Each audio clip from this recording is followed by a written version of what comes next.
Good morning, my loves. Happy Tuesday. Beautiful day here at the lake.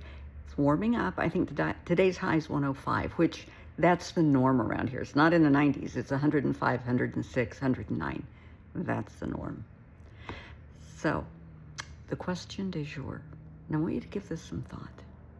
What is the norm in your household? What is normal behavior? The normal ambiance, the normal environment that you live in every day, that your kids live in every day. Finn is commenting on his. That is my normal environment, the howling day and night.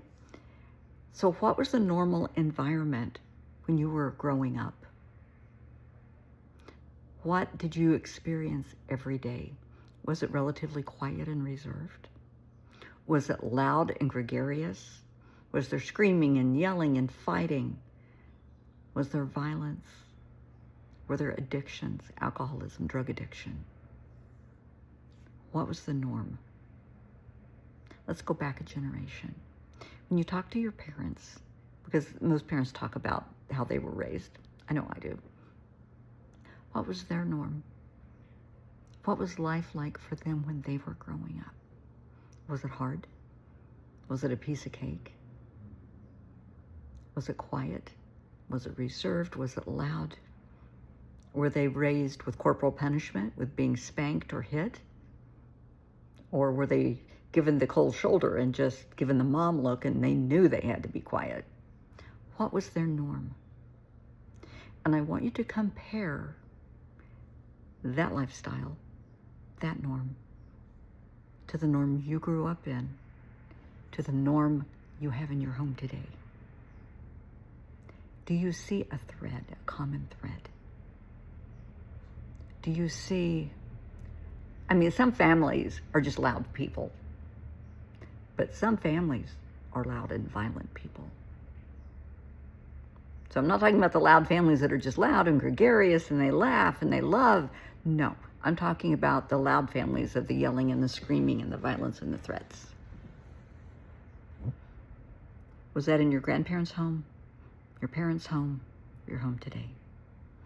Any violence? Any addictions? Bad attitudes? The reason I'm asking, this can be generational trauma. And who in this line of people is going to be brave enough and have the courage to break the cycle, to say, no more. We are not, in this house, we do not yell and scream. We do not raise our voice. We do not hit. We do not put our hands on each other other than to give somebody a hug. Playing around is one thing, but other than, to be playful or to give a hug, we do not lay hands on one another. There is no sexual violence in my family. There is no addiction. We don't tolerate this because we are better than this. We deserve better. My kids deserve better. Does that ring a bell for anybody? I want you to think about it. You are worthy of having the cycle broken in your life because you're worthy of peace and happiness and love and respect. First and foremost, by yourself, from yourself, of course, but from everybody else around you, from your kids, from your partner, from your family members. And if family members and partners cannot give you the respect that you deserve, maybe sometimes they gotta go. I'm sorry. I don't care if it's your brother, your sister, your auntie, don't care.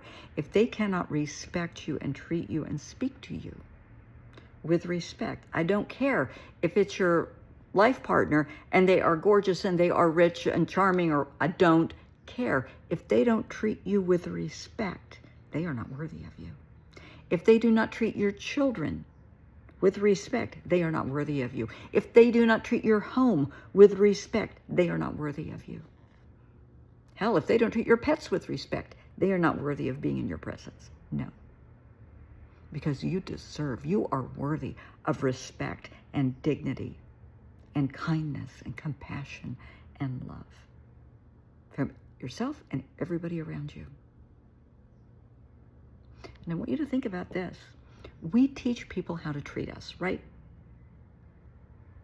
So in your grandparents' household, your parents learned firsthand how to interact with whatever that norm was. Okay? The grandparents taught the parent, this is the norm. This is how we behave in this family. This is how you treat us. This is what we tolerate and don't tolerate.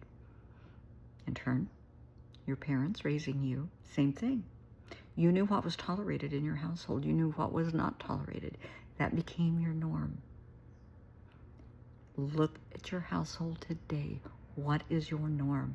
What do you tolerate?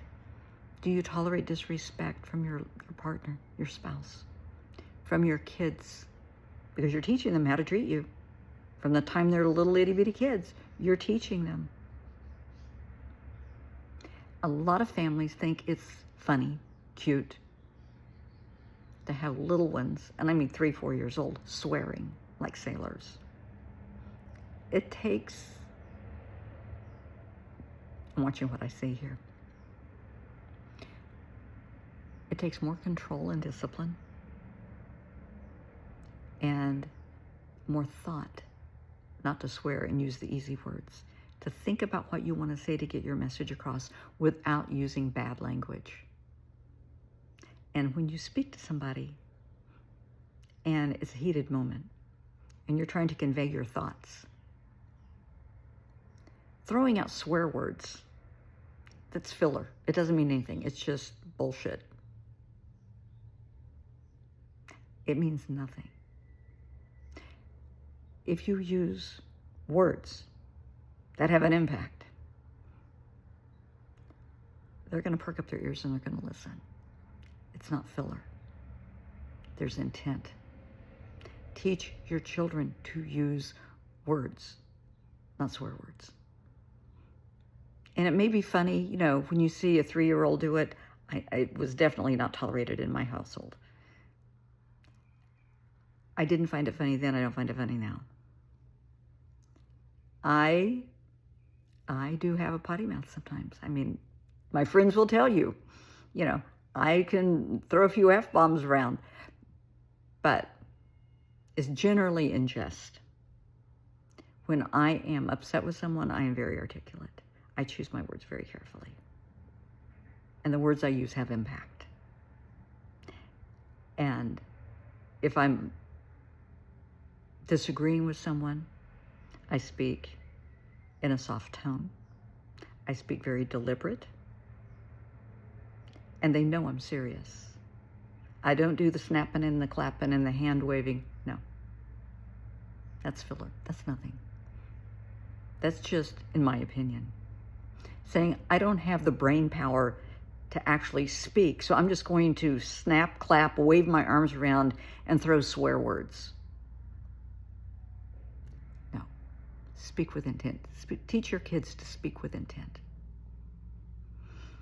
Once they get into preschool, kindergarten, they're going to find out bad language is not tolerated.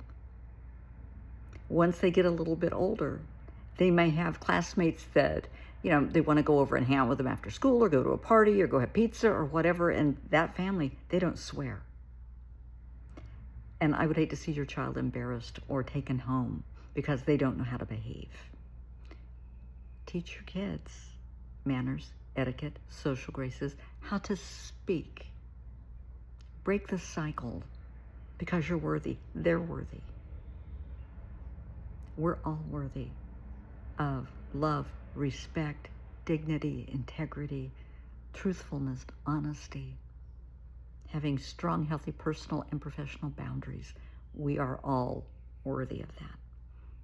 But you have to believe it and you have to put it into practice. You have to be brave enough to break the cycles of violence, abuse. And when I say abuse, that can be emotional abuse, sexual abuse, physical abuse, financial abuse. The list goes on and on. But it's up to you. What are you going to tolerate in your home? Because you don't have to tolerate anything that you don't feel you're worthy of. If someone wants to be in your presence, if they want to be close to you, to be in your life, they damn well better treat you with respect and be truthful with you. and honest and kind and compassionate and loving.